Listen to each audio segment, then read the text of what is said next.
Say something smart. There we go. Say something smart here for a second. A college football tradition like no other. Yes, sirree, boys and girls. Or a guy that just won't leave. Wow, that is sad. The Dave Hooker Show. YouTube, Apple, Spotify, and the free Off the Hook Sports app. A presentation of Off the Hook Sports. Back to Dave Hooker. All right, so what do you think, Caleb? Calhoun, Tennessee, Alabama, and the Vols coming off a win. So we've got a lot to get to as they had an off week as well. And Alabama is not to this point. So a stretch of games that they've had to play throughout the season. Your initial thoughts on this game as we get into a Friday when you've broken it down about every way possible? I mean, this would be considered historically like almost like a Christmas for Tennessee fans. It's like, oh, you count down the days till the third Saturday in October. And Tennessee is 2 weeks removed from a bye, but also 1 week removed from a very, very, very tough win. Now, you might say Alabama is 1 week removed from a tough win, too. That wasn't a tough win. Yes, they won by 3, but they dominated that game and let Arkansas back late. So one team fought a lot harder last week than the other to get their win. Well, I wanted to do something right off the top, and that is what's right, what's wrong with Joe Milton. And some of these things I told you in preseason camp, and some of the people on the message board didn't want to hear it. What's wrong with Joe Milton? Accuracy, deep and short. He hits on a far shorter, smaller percentage than Hendon Hooker did on the deep ball. Also, he has trouble stringing together 6, 7, 8-yard passing efficiency underneath that can get defenses to roll up. That limits what the Vols can do on offense. That's why we've seen the extended running plays, the screen passes, and the fact that this football team is going to rely on the run. That, however, doesn't mean everything is bad. Most of the programs in the nation, including those that are hoping to play for a national title, have issues with their foundation. By the way, speaking of foundation, brought to you by Andy Mason, AndyMasonRealEstate.com. He has the best service and the prices in the biz when it comes to a realtor in Knoxville. So go to Andy Mason. He's my realtor. He should be yours. So what's right with Joe Milton, or at least the repercussions in which he is sent to this football team? One, he's okay with that. He's okay with not being Hendon Hooker and putting up the big time numbers because by all accounts, he is an exceptional leader and one of the team favorites. Number two, he is a guy that still has ability, although not Hendon Hooker-like ability. And we're seeing this offense be tailor-made around him for the time being. They're not going to run the same offense with Nico next year, and they didn't run the same one with Hendon Hooker last year. But I think you're learning about Josh Heupel and his ability to flex, his ability to change. So what's wrong with Joe Milton and his performance this year? Accuracy. I told you that was going to be the case. At sometimes his willingness not to run. But two, what's good with the Joe Milton experiment is that he's a great leader. He's keeping this team together despite the fact that they can see what happens on tape and that he may not be playing his best football. And I think that because of that, this team sticks together behind some people wondering, what about that Nico guy? So, Caleb, that's the good, bad, and the ugly midway through the season of the Joe Milton situation. I think that's in a nutshell. If you want to add anything to it, feel free, but that's pretty much it. Yeah, I think you're absolutely right. I think everything you nailed is perfect. And I think Josh Heupel, to his credit, knew the type of personnel he had around Joe Milton this year and decided for this 1 year, he could tailor his offense to Milton and the skills around him and try to mask the limitations. And you're right. He wants to keep, more than anything, Josh Heupel wants to win, and everybody wants to win more than anything. But you want to keep the team together. You want to keep morale high with the team. And here's a guy in Joe Milton that, as you've talked about, has commanded the respect of all of his teammates. They love him in that locker room. And I think it resonated with a lot of them. I'm not so sure they loved him, by the way, 2 years ago when he first got the starting job, because he transferred to Tennessee, didn't even take part in spring practice because he transferred too late. And basically, Dave was given the starting job because of Heupel's preferences, and it had nothing to do with him outperforming anybody in fall camp. And I don't know if that set well with the team. But I think it did sit well the minute he lost his job and he stayed with the program. And you saw how supportive he was of Hendon Hooker for 2 years, which he was very, very supportive. And he was very content, honestly, to develop in the system. And I mean, it was very much, it was a more extreme case, honestly, of T. Martin in the 90s, where T. Martin, after Peyton Manning came back for a senior season, he probably could have transferred and played pretty quickly. Now, Tennessee's receivers haven't been perfect. Travis points out the Ramel Keaton drop that should have been an easy touchdown. And there have been some drops that we could argue whether or not they were hard passes to catch or drops. I completely understand that. But I ask you today's tough question right now. I'm only giving you two options, and it has to do with Joe Milton. It's brought to you by our friends at Zen Sports. Here it is. Today's tough question. Take a side. Take a stand. The Dave Hooker Show, a presentation of offthehooksports.com. Okay, so I don't want to do that all A+ to F- grading. If Josh Heupel knew what he knows now to begin the season, would he have said thumbs up on Joe Milton? He is the guy until you get to mid-October. Or would he have said thumbs down? I have to go in another direction. What say you, Caleb? I think he would have gone thumbs up. I'm not even going to. I think he easily would have gone thumbs up and wouldn't even have thought about it because he knows how loaded the team is elsewhere. And I think that alone is going to lead him to go thumbs up just to keep the team together. So, yeah, no, thumbs up. I'm not even hesitating. Now, let me share my thoughts with you on that. And it's brought to you by Zen Sports, the new sports book in Tennessee, revolutionizing the way you earn sports betting rewards. That means no more deposit bonuses that turn into deposit nightmares on Zen Sports. What you see is what you get with their cash rewards program. You get a lot of cash for a welcome bonus. Earn an unlimited 5% cash back on your betting volume for your first 15 days when you sign up with the promo code HOOKED. That's right, HOOKED. Unlimited 5% cash back. Keep betting and keep earning with up to 3% cash back on your betting volume every month after that. And refer friends to earn a percentage of their betting volume as cash rewards too. Zen Sports bringing the cash back to Tennessee. So if you bet big on sports, you want to be betting on Zen Sports because you get cash back. Zen Sports betting just got better. Use the promo code HOOKED.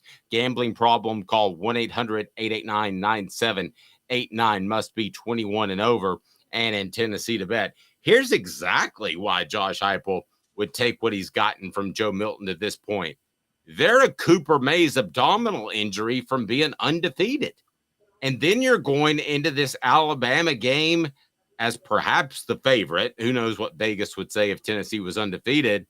But you're that close to being one of the premier teams in terms of record in the nation. So there's no doubt in my mind that Josh Heupel would have let the cards fall where they may, even though Joe Milton hasn't been fantastic when he's been on the field. Yeah. I mean, it's very obvious that they've been fine with Joe Milton and they've been able to win because of the players around him. And you're right, they are Cooper Mays injury away. And I know people don't think Tennessee. I'm very certain Tennessee beats Florida if Cooper Mays is in that game. I think Ollie Lane just wasn't cut out for center, and I think Andre Carrick is. Notice we haven't seen a lot of Andre Carrick since Cooper Mays came back, and I think there's a reason for that. Well, we haven't seen any because he's practically second string behind Lane at left guard. So right, but he was brought in as a transfer to start immediately. So the transfer portal is a bad thing as far as Tennessee has judged that. Now, all that being said, Joe Milton could go out and spit the bit against Alabama. And at what point are we talking about Nico and the possibility that he could play for Tennessee? How about that guy named? Could it be anytime soon? If you were to bet a mortgage payment, would it be meaningful snaps in the UConn game, which is kind of where I'm drawing the over or under, or would it be after that? It would be the UConn game. It would be the UConn game. You're going to know enough about Joe Milton over the next 2 weeks. I mean, you're talking Alabama and Kentucky, and whatever issues Kentucky has, they can bring pressure. They do have solid pressure packages with Mark Stoops. So Joe Milton isn't going to have the easiest time against them. So next 2 weeks, you're going to know everything you know about Joe Milton over the next 2 weeks. And if you lose both games, yeah, you go to Nico immediately. Travis brought up a great point. I rewatched the game last night, and maybe if Keaton would have caught a pass, Joe would have doubled his passing yards, not to mention the points. It certainly, and that dropped out route that he ran would have changed the way Tennessee was defended throughout the rest of the game. I don't question that at all. Can we defend Ramel for a minute, though? And I've been critical of him on that. Not on that pass. Yeah, well, but here's the thing. It is hard. You're more likely to drop passes if you can't get in a rhythm. And if Joe Milton can't consistently deliver the ball to you, well, then you're going to be a little rusty on the one time the ball is delivered to you. Yeah, but that ball had touch. I mean, that's just laid out. It did, but you know this, Dave. Receivers are as much about rhythm as quarterbacks. And yes, you're supposed to catch every ball. But as you know this, if you keep getting targets, accurate, catchable targets, you get into a rhythm to a certain degree. Yep. Football IQ is what's wrong with Joe. The body and physical things are all there for sure. That, according to Tennessee Tom 27, maybe a 27 referencing, I don't know, an Al Wilson guy. Football IQ and the way he processes things is a real-time problem. If you watch, say, Shedeur Sanders, even though he threw the game away last week, he processes things at a different level. He wants to stay in the pocket. Bryce Young would be another example of that. And I get the feeling sometimes that Joe Milton isn't sure what he wants that play to be, how he wants it to develop. So I think there's an issue with that. There have been drop passes, as Travis pointed out, but there have been a lot of drop passes that were heavy balls and weren't thrown on target. So I've got issues with that. And I think that it's not as simple as, oh, it hit your hands, you should catch it. I don't think it's quite that easy. Apex Apparel Group, design, brand, market your way, unique products to promote your business with an unparalleled customer service, design, brand, market. You can do it all. Apex Apparel Group. They're right down below. Tell them Off the Hook Sports You support our sponsors, because I am telling you one thing, that's the reason we're here. Trevor says Joe Milton is looking like a quarterback mirage. You think you can see Cam Newton, but you're really looking at Walmart brand Jamarcus Russell. Ouch. Travis saying, tough question of the day. Is Dave getting a kickback from Nico to push for his playing time? Travis, I'm calling you out, because you're the one that got mad at me for so long about saying that I wasn't sure Joe Milton was a starting quarterback in the SEC. And now that there's question out there, I think you owe me an apology. I'll just go ahead and say it right there. I think Travis owes me an apology. And he's just laughing. Actually, Travis, you may owe me an apology in 2 weeks. I may owe you an apology in 2 weeks, because we were on opposite ends. We came together a little bit on the Milton debate, but I do think that I told you early I didn't think he was the guy. So let's see what happens in a couple of different weeks, and we'll see exactly where Joe is in that regard. Some other things that I wanted to get to, and this surprised me. Tennessee, their rivalry with Alabama is kind of non-consequential. You're going to have to convince me on this, because to me, it's absolutely monstrous. So let's go ahead and get to that. What the H, brought to you by friends at Herald Group Security Solutions. What the? What was he thinking? Release the hounds. The Dave Hooker Show. Keep cool. A presentation of OffTheHookSports.com. How many times in the last 30 years has this game cost the loser at a shot at a title? One team ranked while other unranked 48 of 83 eligible teams. One team finished ranked while other finished ranked ahead. So we'll get one to team all finished of ranked those. while one finished unranked. Yeah. Yeah, I'm going to let you clarify them all. And it's all brought to you by Herald Group Security Solutions, leadership experience, specialization, addressing problems through unique mission-specific mitigation techniques, also making your children safer one school at a time. So give me the number one and why this doesn't really have a huge effect on ranking. So this isn't just because of the divisional split in 1992. If you study college football history, for such a rivalry of such magnitude, which is Tennessee, Alabama, are historically the two most successful teams in the SEC. We would agree they are like the Michigan, Ohio State of the SEC, right? Yes. Well, this game, really since Robert Nealon has retired, has been largely an inconsequential game and really irrelevant. Now, the reason usually I say that because one team is incredibly down, right? Right. Usually because these two teams are never good at the same time.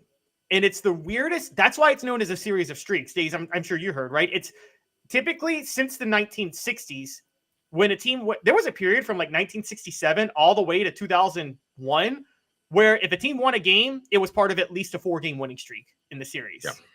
And the reason that is the case is, they're never up at the same time. So since Robert Nealon retired, which is 70 years ago, guys, only 10 times has this game did a team cost themselves in this game a shot at the national, SEC, or even division title with a loss or a tie, because there were ties during that period. Oh, that's 1 out of 7 times. It could happen this year. Yes, it could happen this year. For context, Tennessee, Florida didn't start playing until 1990, 40 years after Nealon retired, and it's cost a team a shot at a division 12 times. More than Tennessee, Alabama in 70 years. And 40, you're right. Now you could say, okay, Ole Miss, Mississippi State is a rivalry. That never cost a loser a shot at the West because they're never trying to win the West. That's true, but that's because they're both irrelevant at the same time, usually.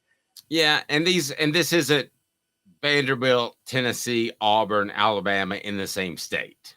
Right, exactly. This is Tennessee, Alabama, supposed to be a rivalry because of the magnitude of the series. Well, there's no magnitude. Usually one team is good and has everything to play for, and the other team is just a complete dumpster fire and is just playing to hope to get to a bowl. A majority of times throughout this history, when one team finished ranked, the other finished unranked. That's been the case. Now, the reason this rivalry has such magnitude, Dave, is when they started playing annually in 1928. From 1928 to 1952, it was a different story. That was the Wallace Wade, Frank Thomas years at Alabama, the Robert Nealon years at Tennessee, and there was a period where the winner decided the Southern Conference or SEC champion. For 13 of those first 25 games, that game decided the winner of the conference, whether it be the Southern or the SEC. So the rivalry is really rooted in the first 25 years of them playing annually. But since 1952, this series hasn't been that big of a deal, and it hasn't mattered that much. And it's only for the historical and pride perspectives. But Florida's had more of an impact. Georgia's had more of an impact. And guys, this isn't just because of the divisional split of 92. There was a 40-year period between 52 and 92 where this was the case. And part of this is Alabama has had 2 dynasty coaches in Bear Bryant and Nick Saban. When those coaches were there, those were 2 of the darkest periods of Tennessee history. My theory on this, Dave, is we talk about Georgia. There's not a lot of room for Tennessee and Alabama to be good at the same time. They recruit similar prospects. I'll tell you what, if you want to have fun, I'll give you a little opportunity to have some free fun over the weekend. Bump into an Alabama fan and say something to the effect of, Nick Saban's been good. Even that coach before him was pretty good. And see if they can name who that is. Because they probably can't. Alabama fans are nouveau riche fans. They can go old school too, but they lost about a generation. Maybe Tennessee will be like that too. Travis says, I hope Alabama never wins another game. It has mattered to me. I feel about the same way about that program.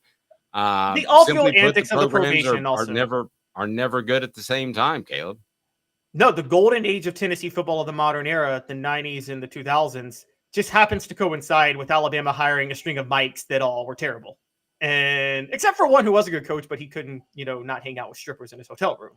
And so, other than that, he was doing a great job, don't you think?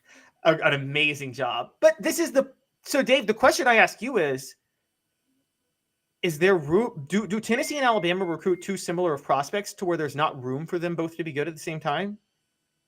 Is there a recruiting factor in this? Is there a recruiting factor between the two schools? I'm confused. Is there a recruiting factor in the reason that neither school is ever good at the same time? Is there a recruiting reason behind that where there's just not enough room for them to be good at the same time because they recruit similar prospects when they're at their best? That is an interesting question. I think it helps in recruiting, but I don't think it helps like Alabama, Georgia. I'm sorry, like Tennessee, Georgia, or Alabama, Auburn, or Alabama, LSU. I think it has a recruiting effect, but not a massive one. Okay, it's odd, isn't it, though, that they've never been good at the same time since the 1950s. It is extremely odd, as a matter of fact. Yeah. And by the way, the one period when Bear Bryant people thought he was outdated. Remember before he unveiled the wishbone? Well, you don't remember, but you probably know the history that before he unveiled the wishbone in the early 70s, he had a string of like 5 bad years and people thought he was done and that he should retire because the game had passed him by. That happened to be the Doug Dickey Renaissance years at Tennessee. So it's kind of funny. Even the peak after post-Neyland, Doug Dickey years was at its best. And the one great year that Tennessee had between Neyland and Dickey, 1956 with Bowden Wyatt, early Bowden Wyatt years, just happened to be the period that Alabama was at its darkest days as a football program, right before Bear Bryant came. All right, here we go. We're going to talk with Fred White next. It's a Football Friday with Fred. You know how much we love that. So Fred will join us. We'll get his thoughts on the game, the keys for Tennessee if they're able to pull out a victory in Tuscaloosa. So that's always fun. And my breakdown of the game, I've got some pretty strong thoughts about how this game is going to play out. So here we go. You give me 2 minutes. I give you Fred White, VFL safety, and just a fantastic, incredible person. So stay tuned. Sun, sand, and salt water, the beach is a very relaxing place. Unless you wear contacts. Ow! Open your eyes to the best the beach has to offer with LASIK vision correction from Campbell Cunningham Laser Center.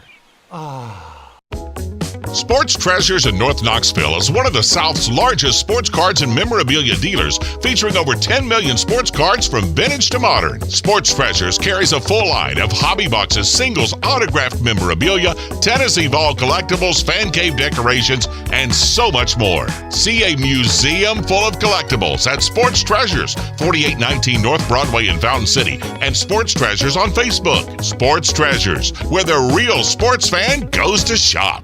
Have you seen the latest TriStar Hats Co. product? TriStar Hats Co.? What's that?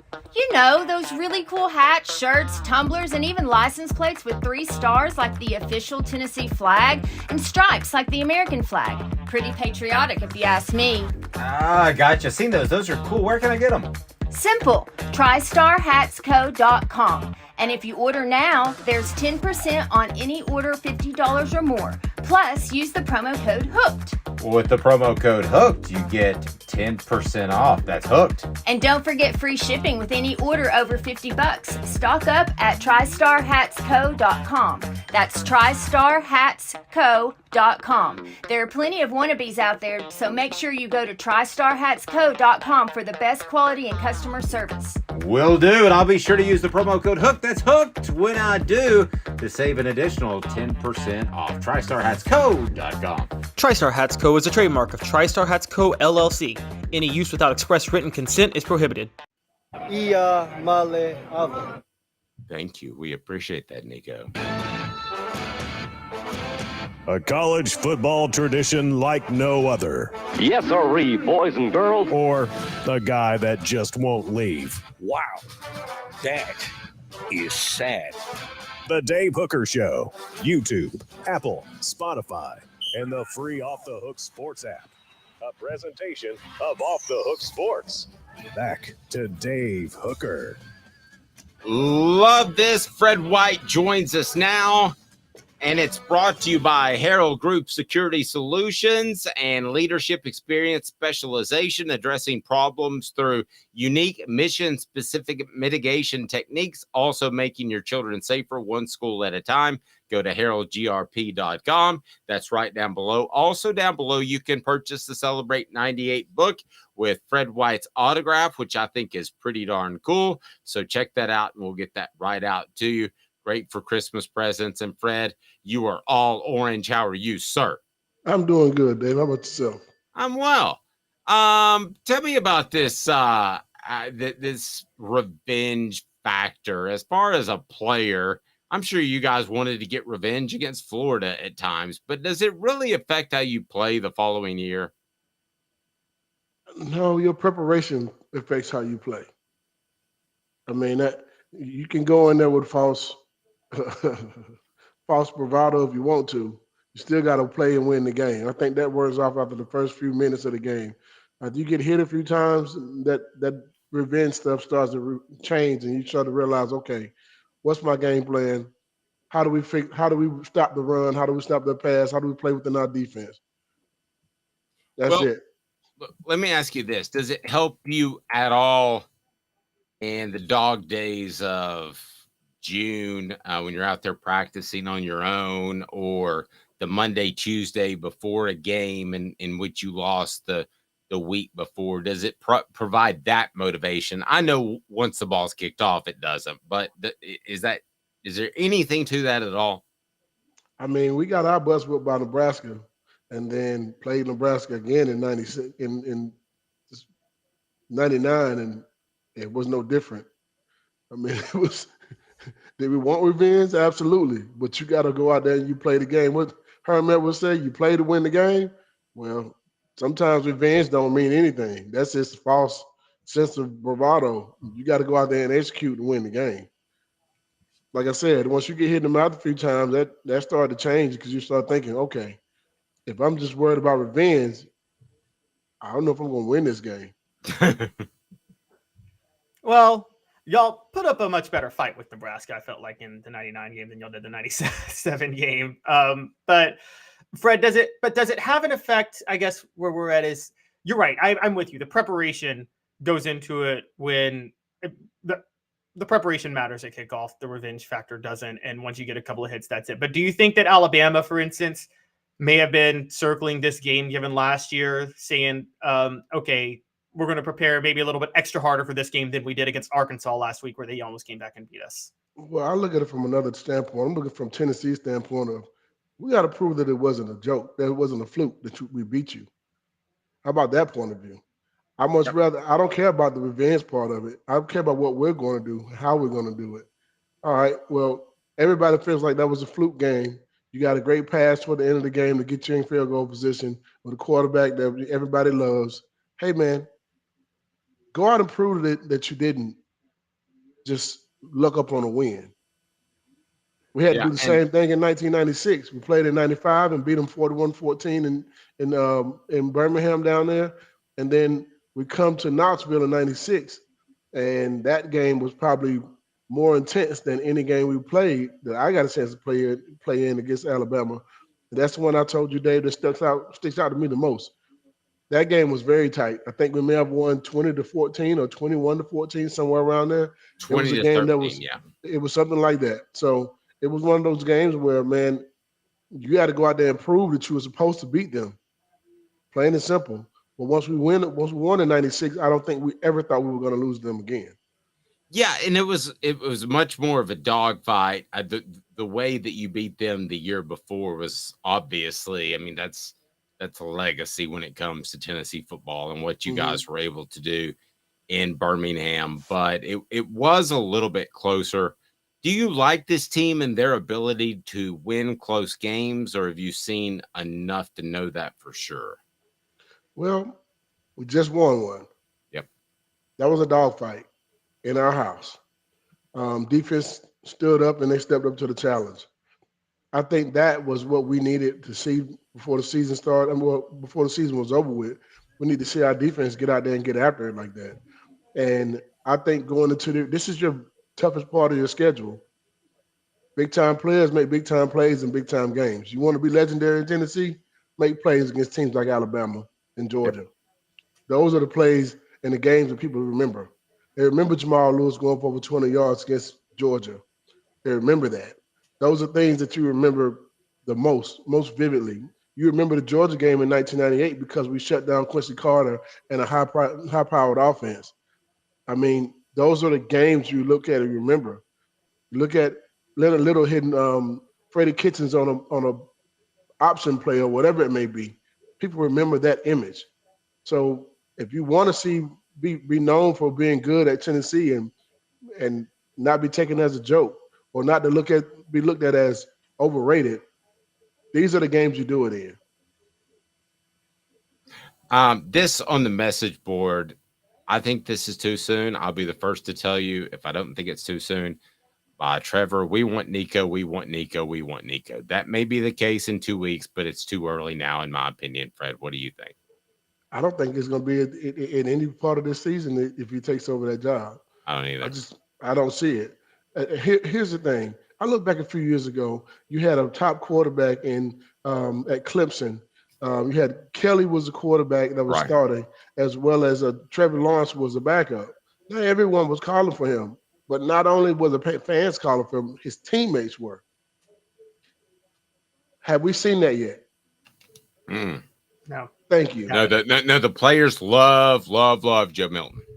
And there you go. So if that's what you have, you keep that chemistry going. And the only reason why Trevor Lawrence got on the football field is that the starting quarterback threw 4 interceptions against Georgia Tech in the first half. And he comes in the second half and throws 4 touchdown passes to bring them back to win the game. The rest is history at that point. I don't see that happening here. I look at what we have. I think our offense is what it is. People want to get back. People want to get back to what they had last year with 40-something points a game, those type of things. Hey, man, as long as you win the game, I'll take a win if it's just 0.25 points. I'll take a win regardless. Fred, what does it say about? Does it say a lot about Josh Heupel's program? Particularly getting ready to play Alabama. Look, I'll be honest with you. Until last week, I didn't think Josh Heupel as a coach was capable of winning a game like he won last week because he never had done that before. First time ever. Yeah, first time ever. Does that say a lot about him where this guy loves offense, he loves to score a lot of points, but if he gets stuck in one of those SEC slugfest, he's able to pull it out? How much does that say about Josh Heupel, the coach in the program he's running now? Well, it shows that he could coach. I mean, because you got to be, and when it comes to close games like that and it's a dogfight, and keep in mind, this is the SEC. You can go back and look at any championship team that's ever came through, and we've had a lot in the last few years here. Over the last 20 years, we've had a lot of them.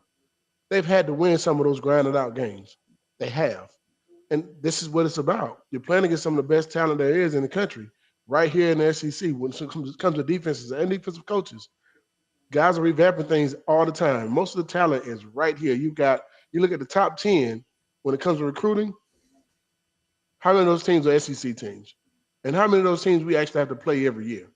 So you got to look at those things as well. You may not have a blowout win so you might think that that's the case. Oh, we should blow these guys out. Hey, give credit where credit is due. Our offensive line has done a good job.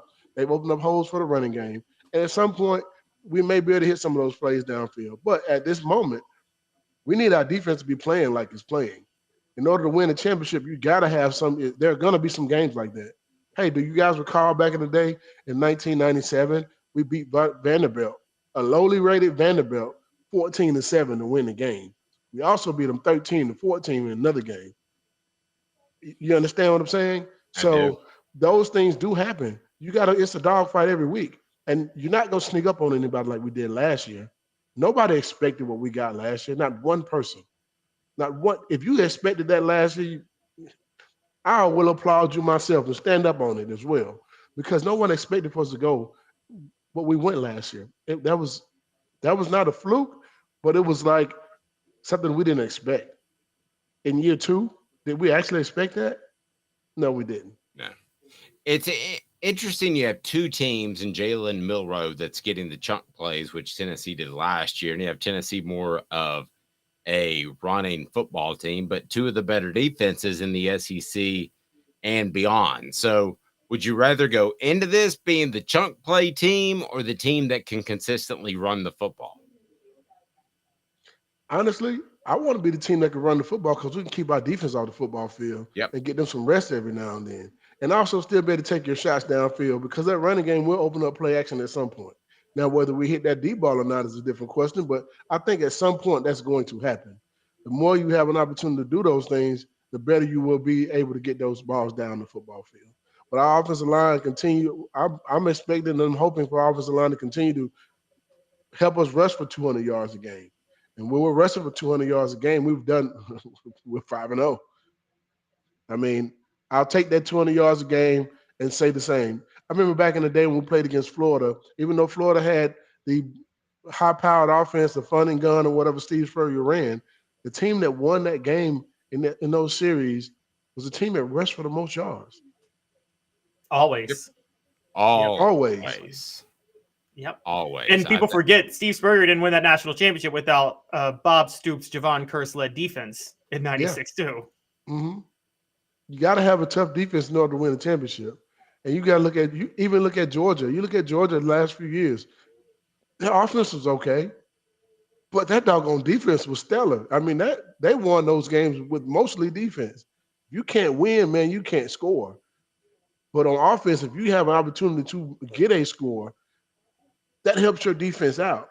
But if your defense continues to get you the ball back and make plays like they've been doing, you have a great chance of winning the game. There's going to be some games where you just not. And let me say this too. Texas A&M is not a bad football team, especially on the defensive side of the ball. Yep. Yeah. Agreed. I agree. Agreed. I look at, let me give you my player out of left field. I like to do this from week to week. But it's Malachi Moore at safety. He's oftentimes going to line up on Squirrel White.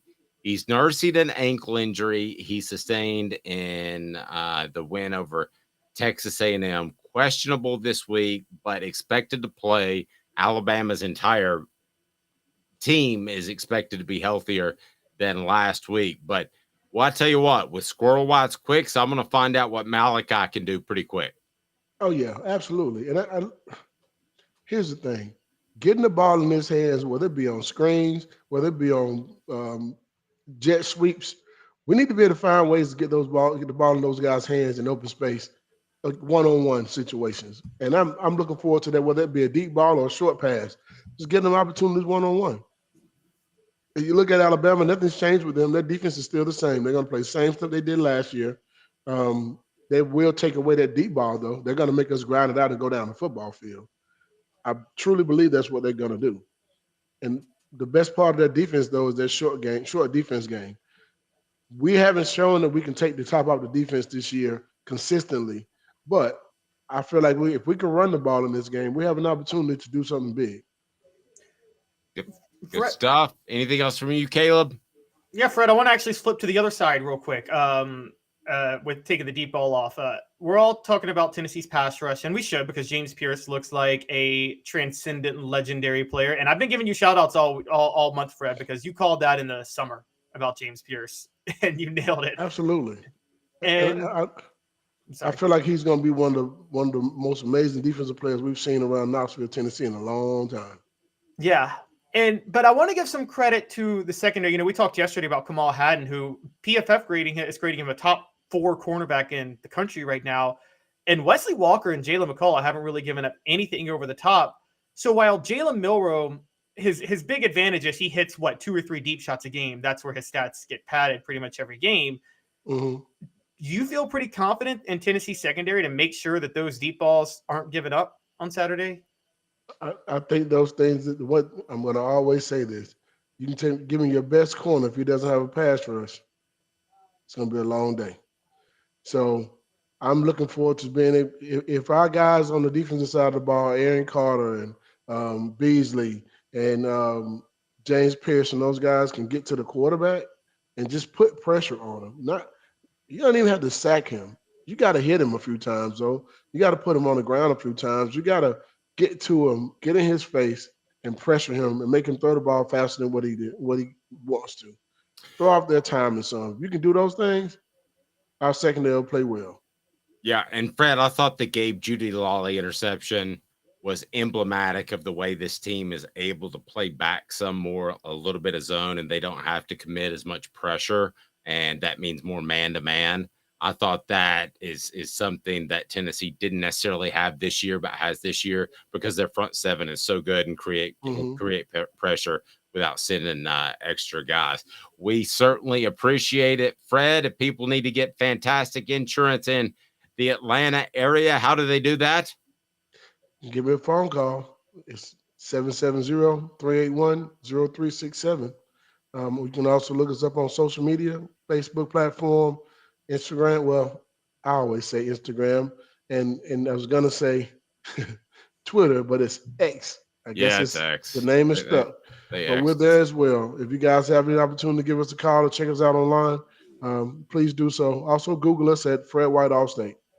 Good deal. And we got the Big Orange Crunch at the Hemp House Chat with 2Ts.com, the premier hemp dispensary online with a wide variety, great selection, and strict standards to ensure you only receive the best in Delta and CBD products. 10% off if you use the promo code HOOK. And if the Vols win on Saturday, the Big Orange Crunch is 50% off. Thank you, Fred. You're welcome. And by the way, Trevor, yes, you can. Give me a call. Trevor, what was Trevor asking about on the message board? He lives in Dalton. He wants to know if he can get a quote in Dalton. Yes, you can. As long as you're in the state of Georgia, baby. Yes, you better do that. Find Fred White and let's get a policy done now. How about that? Can I take an insurance policy out on the fact that I bet on Atlanta last week against Washington, Fred, and your Falcons really let me down? I've been doing some research, Fred, and Caleb's picks are so bad that his premium would be through the roof. It'd be awful. Hey, Caleb, let me tell you this real quick. This rule of thumb: never, ever, ever, ever bet on the Atlanta team. You will lose. Desmond Ridder had never lost a home game in his career until last week. You will lose if you bet on the Falcons, Hawks, or the Braves. I promise you. Yeah. Thank you, Fred. Be safe, my man. I appreciate it, buddy. Have a great weekend. Enjoy Tennessee beating the Tide. I hope so for you. Absolutely. Go Vols, baby. My cigars are ready. Thank you, buddy. And they got all kinds of sports treasures at Sports Treasures, carrying over 5 million sports treasures and so much more. Follow on Facebook for the best sports memorabilia, daily updates. Go to facebook.com and follow them at sportstreasurestn.com, sportstreasurestn.com. And I share constantly what they have, and it is super, super cool stuff. So you got to check it out. Follow them and be a part of that community because it is awesome. Also, Tennessee Cider Company, you can use the promo code HAT and get some free swag with any order, and you can get cider delivered just about anywhere in the United States of America. So how cool is that? He's Caleb Calhoun. I'm Dave Hooker. Stay tuned. Coming up, we got some prop bets, and I'm destroying Caleb in prop bets. It's been pretty ugly, and it'll be brought to you by Zen Sports. Stay tuned. Got cataracts? We can fix that. Never miss another moment. With a little help from Doctors Campbell, Cunningham, Taylor, and Hahn at cctis.com. Hi, I'm Rick Terry, and we at Rick Terry Jewelry Designs pride ourselves in the highest quality craftsmanship from a family-owned business here in Knoxville for over 35 years. At Rick Terry Jewelry Designs, we also take pride in being an affordable option for all your game day accessories, especially those fire opals. At Rick Terry Jewelry Designs, we want to be your jeweler every day and especially on game day. Go Vols!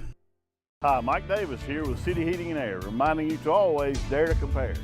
Our team provides quality local heating and air service, installation, and maintenance across East Tennessee.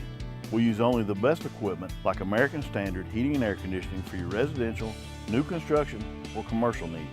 Honesty, dependability, and customer satisfaction have been the cornerstones of our business since 1961. City Heat and Air. There's your pair. These mountains hold and defend a spirit far better than moonshine. A drink that holds flavor that becomes necessity. A hard cider made and relished by folk who are as hearty as they are legend. A refreshment that can only be found in one place. With a taste that makes you say, give me 3 bottles of the good stuff. Tennessee Cider Company, where necessity can be found. Who's this guy? Hello, wizard. The Dave Hooker Show. Who? A presentation of Off the Hook Sports. What? YouTube, Apple, Spotify, and the free Off the Hook Sports app. Back to Dave Hooker. We broadcast weekdays at 10 a.m. If you would like to order the Celebrate 98 book, that is just below. They continue to fly off the shelves, and thank you. Leave us a review on Amazon, but order it from us because Amazon takes a ton of money.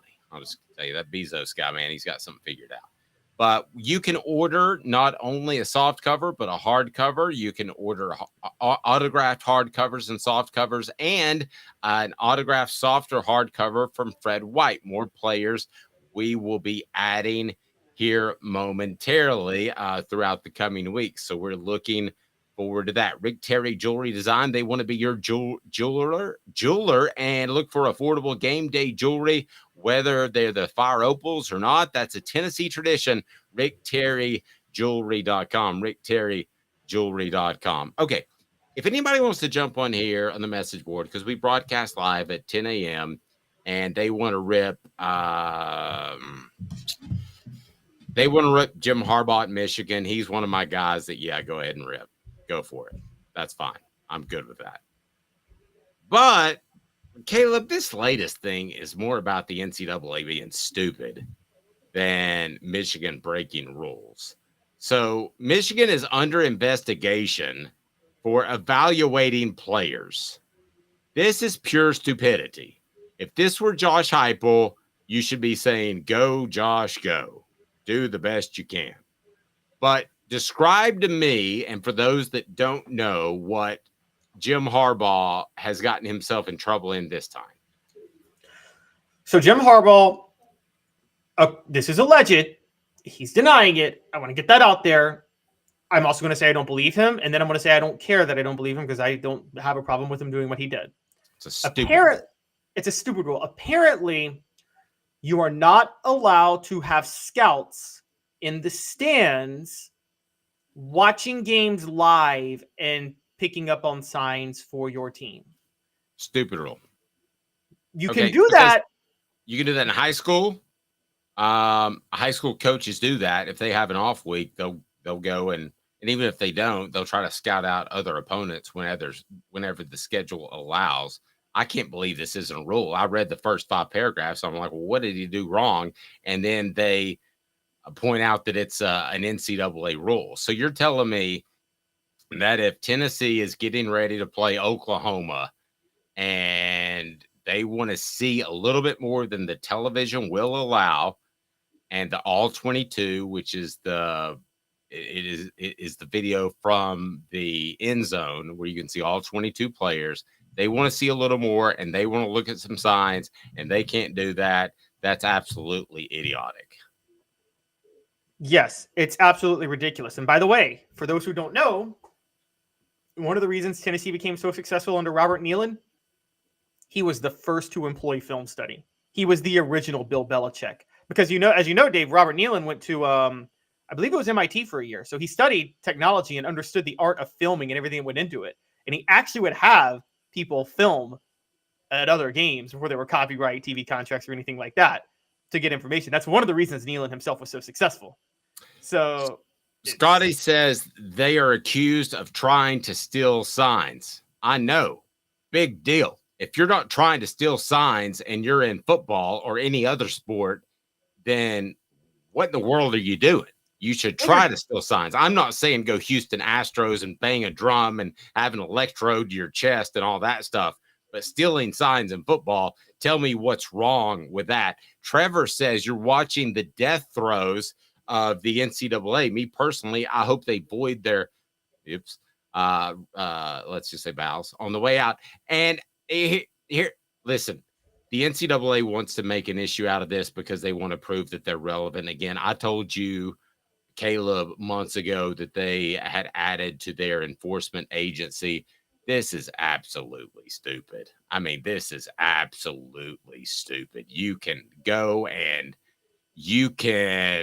Travis says, if you're not cheating, you're not trying. If you can't disguise your signs better than that, change jobs.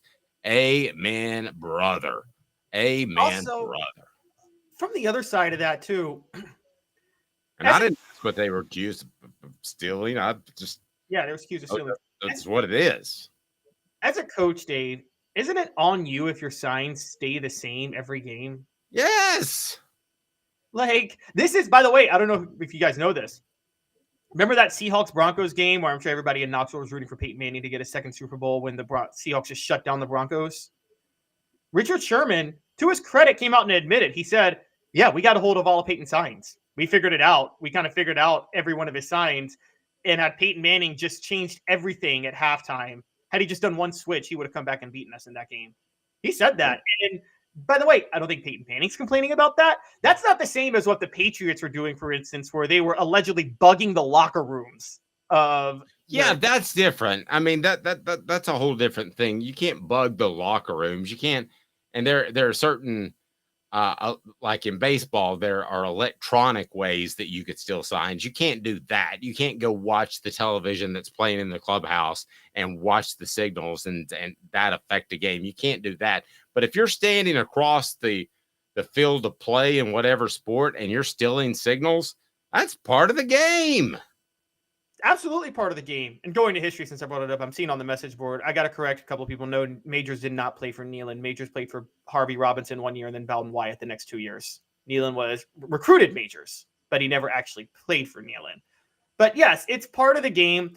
It's, again, so you can exchange film. You have so many people on the side. How many camera angles do you have in a game, Dave? 1,000, I feel like. And you can exchange film on all of that.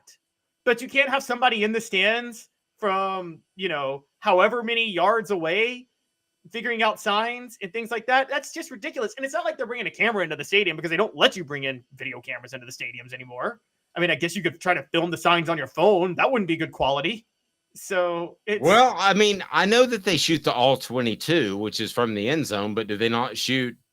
I mean, why wouldn't you shoot why wouldn't if you're Tennessee and you're playing Alabama, would you also not shoot their coaches from the sideline? Well, okay, you mean film? And let's be clear, we're talking about filming the coaches, not shooting literally the coaches. Oh yeah. I mean, we're not gonna shoot them, but videoing the coaches, would you not be able to do that the same as high school coaches do? And then okay, so say you don't send. Who does Texas A&M play after Tennessee? Who do they play? Actually, I need to look that up. Whoever that is. Okay, so they don't send, that school doesn't send their scouts to look at the Tennessee A&M game to try to steal signs. Well, if everybody's on board, then Tennessee is going to send whatever information they have to the next opponent. A&M is going to send whatever information they have to Kentucky, depending on if it helps you or not. It's just.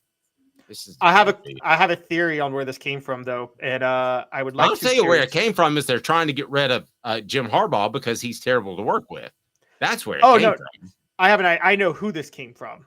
Can I just play a quick clip for you from a guy that Tennessee wanted as head coach? What do we got? This is Greg Schiano at the Rutgers-Michigan halftime interview. Oh Lord, Greg Schiano, hurry! Coach, 4 penalties for your team in the first half. Some that cost you. How do you clean that up in the second half? Well, there's some stuff going on out there, so we just got to slow it down a little bit. There's some things going on that aren't right as well, so we'll talk about how to handle it. Does Michigan defense keeping Gavin Wimsatt in this passing game in check? How do you adjust? Well, just got to keep playing. We're in the game, we just got to keep playing. All right, thanks, Coach. Greg Schiano snitched. Snitched. Yeah, way to win the Captain Doofus Award, by the way. Whining about stealing signals on the field, and then you snitch. Ugh. Wow. Can you imagine Tennessee still having him? Because he's the kind of coach that could hang on and win 9 or 10 games for a while. Tennessee's so much lucky. I mean, the way things shook out. I know you fans went through a decade of dysfunction, as Mark Nagy called it, but I'm telling you what, you guys, you deserve it. You deserve Josh Heupel. You deserve the way things fell because goofy, absolutely goofy. Prop bets. This is my favorite. I like this more than actual gambling. So the 5 best prop bets for Tennessee, Alabama. Here we go. Number 5, Jalen Milroe under 228 yards, 0.5 passing. Thoughts? Yes. So this was a tough one for me. For the record, I don't know if you follow how much you followed Alabama this year, Dave. They are the most inconsistently winning team possible. And I know that's weird to say. Sorry, what were you trying to do? Crazy. Oh, you think Jalen Milroe goes over to 28.5? Yeah, because of one chunk play. I think the rest of it will be like a butt 50, and then I'll have one chunk play. That's possible.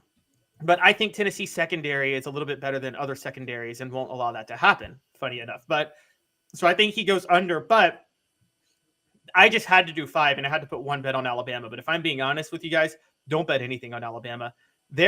Who's a team, Dave? I'm trying to think. Maybe this was the 98 Tennessee team, but who's a team that you can remember that they may have won a national title and they won it a different way every week? Well, Tennessee didn't really. They were always a running. The defense was always good. Yeah. Yeah. First quarter over under is 9.5. Both teams or just one? I think both teams. I think it'll combine. I think they'll combine to go over 9.5 in the first quarter. That's cool. Oh, hey now. I agree with that. First quarter over 9.5. Number 3, Joe Milton III, Esquire, junior, senior, the 8th under 197 yards passing. Wow, that one's easy. Hey now. You don't think he's going to hit? Yeah, he's not going to hit 200. Joe Milton's going under 197.5. I was all in on this because communication issues on offense that have been clear on the road for Tennessee since last year, even with Cooper Mays in the game at times. They're committing way too many penalties at home. Joe Milton's issues throwing the ball. This is just an obvious one that he's not going to hit 197.5. Jalen Wright. Sorry, go ahead. No, you go ahead and go. Go ahead and say it. Jalen Wright over 662.5 yards passing or rushing. Goodness gracious. Sorry. I think the COVID is finally catching up to my middle cognition. I apologize. Yes. So before you give me your sound effect and response, this is just a belief in Jalen Wright. He's running the ball extremely well. And it's hard for me to believe that he's not going to ball out on Saturday against Alabama. If for any reason, then Josh Heupel's going to keep giving him the ball until, look, he's going to run the ball a lot. Let's just call it what it is. Joe Milton III over a half-yard passing. In other words, he throws for a TD. You got over a half touchdown. Or half touchdown. Yeah, Joe Milton has thrown a touchdown pass in every game he started at Tennessee, except for the Pitt game 2 years ago that he left due to injury in the first quarter. Joe Milton's throwing a touchdown. I'll give you another. How about another one? You wanted a bonus one? Sure, why not? Let's go. Okay, so that's a big hey now. Hey now. This person right here will catch a touchdown pass. So if you want to put the over under at a half pass reception touchdown, I will take the over for this guy. What's up, everybody? This is Jacob Warren asking you to like, subscribe, and share. Dave needs this. There you go. Let's play another over under, Dave. Dante Thornton, 2 drops.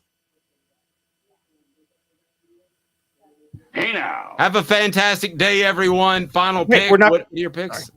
Or do we have more to go? No. I was just going to see. That's all with the picks. That's all with the picks.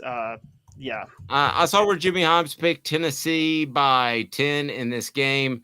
I've got Tennessee winning by about 4 points. I think Tennessee wins a 24-20 game somewhere in there. And the interesting part about this is, Tennessee knocked a guy named Steve Spurrier off the coaching perch. Now, you wanted to bring this up. I don't know that this is happening anytime soon. I think Tennessee could beat Nick Saban and he still return and he still be a great coach. but you seem to think that this could be kind of a nail in the coffin sort of win if Tennessee's able to beat Nick Saban. Will Tennessee sit Nick Saban? Dave, you're the one who made the prediction that Nick Saban won't win another national title. I did. And my question is, if Nick Saban loses this game, that'll be the second straight year he misses out on the college football playoff because he ain't going with 2 losses. The third time in 4 legitimate years, and I'm not counting 2020, that he wouldn't have made the college football playoff. And his last legitimate national title, because I'm not counting 2020, will have been 2017. Could Nick Saban go into early retirement? Nah, I think he's coaching for a long time. You know, Tennessee sent Bear Bryant into early retirement. They beat Alabama. Alabama was number 2, undefeated. Tennessee upsets Alabama in 1982 to end the winning streak. Alabama loses. It's also 4 the middle of the straight. season. So how are you going to possibly, with Spurrier, it was right after. With Bear, it was right after. How can you possibly say that this? No, it was the middle of the season with Bear. Bear retired at the end of the season, and Tennessee upset Bear in the middle of the season, and it sent Alabama on a spiral of a 4-game losing streak to miss out on playing for anything. And I think Bear just got tired. And I mean, look, we as we know, Bear had a lot of health issues too. I mean, I don't know if he could have lasted another 5 years at Alabama, to be fair. Nick Saban's in much better health than Bear Bryant. But yes, could this send Nick Saban? I'm just saying, guys, could Nick Saban get Nick's Alabama's sick of winning? And that's a weird thing to say, but I think they're so sick of winning that they don't understand what it's like to be losing. And I think Nick Saban may feel, I could see Alabama fans come down on Saban irrationally. Over under 40 time, and I'm going to put it at 5.2 seconds of Paul Bear Bryant's liver. Have a fantastic day, everyone. He's Caleb Calhoun. I'm Dave Hooker. This has been a presentation of Off the Hook Sports.